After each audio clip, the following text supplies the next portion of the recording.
Hello, my lovely people of the universe. It's me, Simple Sims, also known as Lexi, and today I'm going to run through a list of 10 features from The Sims 3 that I hope make an appearance or a reappearance to The Sims 5.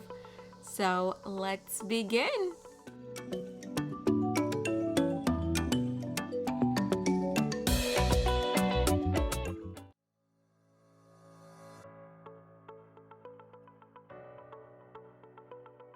When The Sims 3 first came out, there was already 63 traits in the base game alone that you could choose from. And of course, if you have all the expansion packs, you could have up to 99 traits. And I really liked the fact that young adults could have 5 traits at a given time, and even more if you sent them to university and they graduated and all that stuff. You could actually even have more than 5 traits. And I think that that is something that for sure needs to make a return to The Sims 5.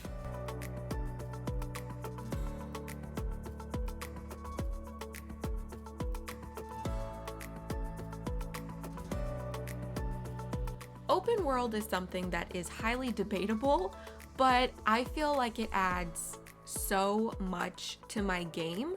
Just being able to go to map view and scroll around the town and actually pick where my Sims are going, and then being able to also follow them there is so, I don't know, it just makes it so much more realistic to me.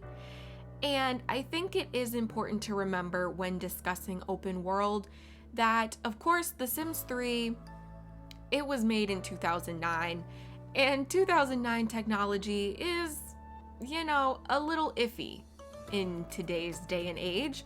So, of course, it has its little bugs and sometimes it's laggy and all that stuff. But I think it's important to remember that when talking about The Sims 5, it would be made with today's technology and proper tuning and all of that stuff. So I feel like they could do it in a way that would really work.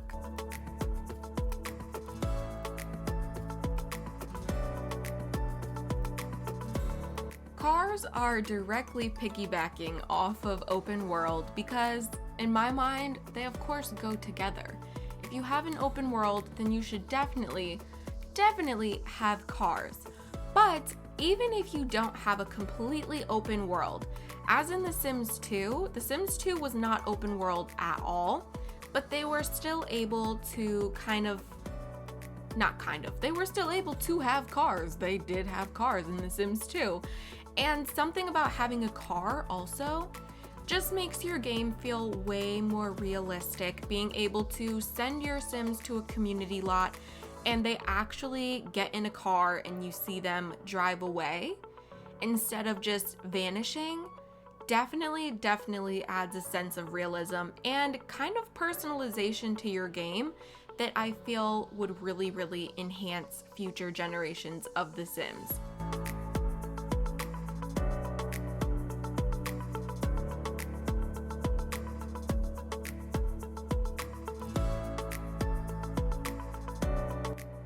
I love the reputation system in The Sims 3, and I actually think it's one of the more underrated features. And so because of that, I definitely have to be the voice for it and advertise it for being in future Sims games because I love it. There's actually 11 different reputations that your Sim could have, and I love it because it holds your Sims accountable and there are actual consequences for your actions. Unlike in The Sims 4, I'm sorry, Sims 4, but you could literally be married and have like 3 girlfriends all at the same time. But in The Sims 3, your Sim will get a reputation if they've cheated or if they have multiple romantic partners, and Sims around the town will actually talk about you. And I love that the scrapbook actually keeps track of all of those things. And I really think that this feature is really neat.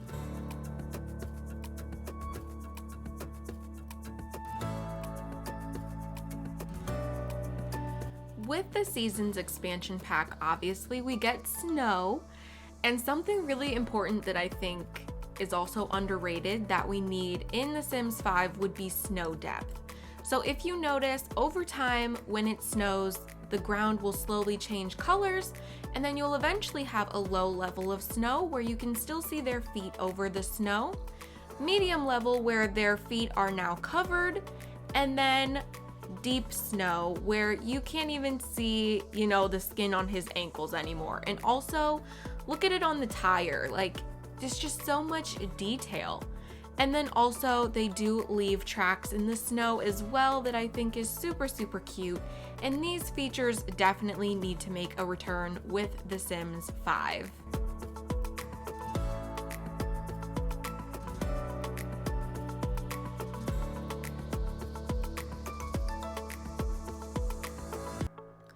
I really also enjoy the way that pregnancy works in The Sims 3. Of course, I like features from the other games as well. I like that you can take a pregnancy test in The Sims 4. I do think that that's kind of cool. But I do like how in The Sims 3, as soon as your sim finds out that they're pregnant, they normally will have a want for a specific gender. And I think that that's super cute that they could either want to have a boy or a girl, and then, they could wait to find out what the gender is. And they will also roll a bunch of other pregnancy wants, like, reading a pregnancy book. Sometimes they'll actually roll the want to have the baby's father read a pregnancy book as well. And I thought that that was super cute the first time I ever saw that. So that's really fun. So they do have 2 different pregnancy books as well. One is totally pregners. Yep, totally pregners. Totally pregnant and expecting mother's tale, and then baby incoming preparing with vigilance. They'll also get really weird food cravings sometimes. I've seen, I think, like spaghetti and ice cream, or sometimes they'll just have a want to eat a specific food at that moment. So I think that these things are definitely keepable for The Sims 5.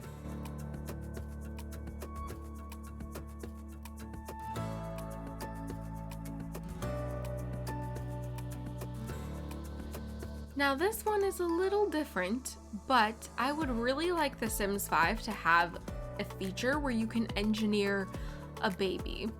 I think it is a really creative, different, and kind of inclusive way to have biological children with your gay couples, because honestly, that's what I've always used it for, and that is what I will continue to use it for. Adoption, completely all well and good, but this is like great. If you want a biological child that literally combines your DNA with your same-sex couples, this is for you.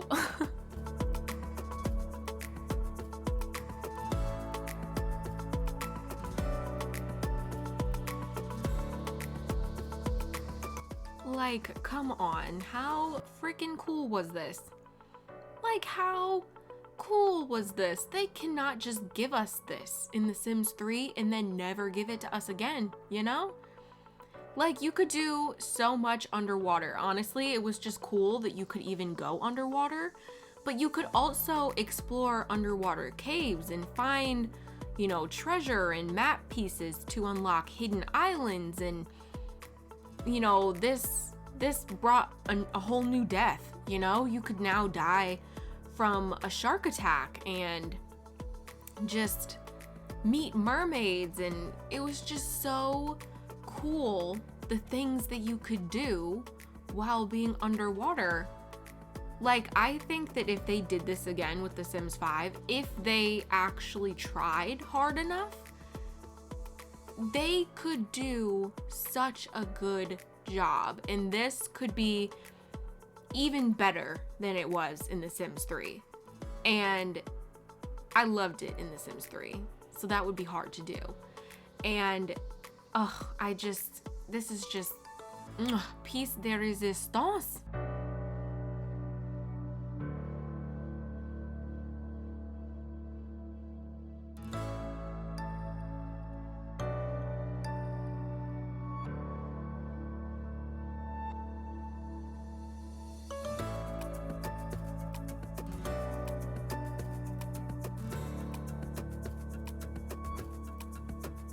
After that last one, you guys should have already known what was coming next.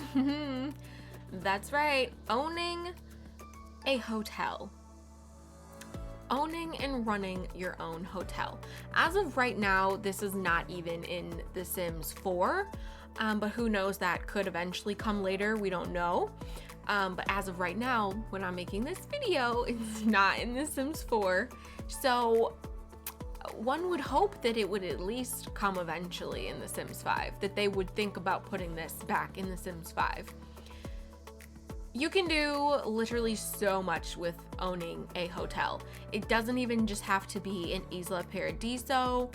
You can literally build a whole resort from scratch in any world that you want to, and you can just set the lot type as a resort, and then you can literally just own it and run it as a business no matter where you are. And it is so freaking cool. It was such a cool aspect. You can literally control everything from the wardrobe to the pricing to the maintenance. You can get roaches, like roaches. Ugh, it's just so good. So good.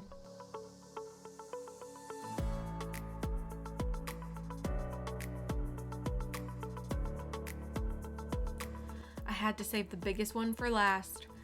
Man, oh man, do I want The Sims 5 to literally make their expansion packs actually expansive. And by that, I mean that what comes in the expansion pack does not only like apply to that world, or you do it once and then it's over. You never do it again. No, expansion packs should literally expand your whole game, no matter what world you're playing in, no matter what the heck you're doing. Like, an expansion pack should literally be like seasons, you know, no matter where you are, no matter what you're doing. If you have seasons in your game, it's gonna snow, it's gonna rain.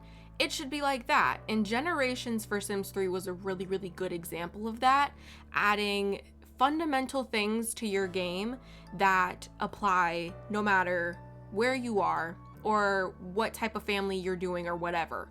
Like adding, you know, bachelorette parties, things for old people to do in interactions with old people, new things for, like, literally they added things for every age and just made everything seem so in depth. And same honestly with Island Paradise. Well, honestly, same for like all the expansion packs, but another example, Island Paradise, like I said earlier, with hotels.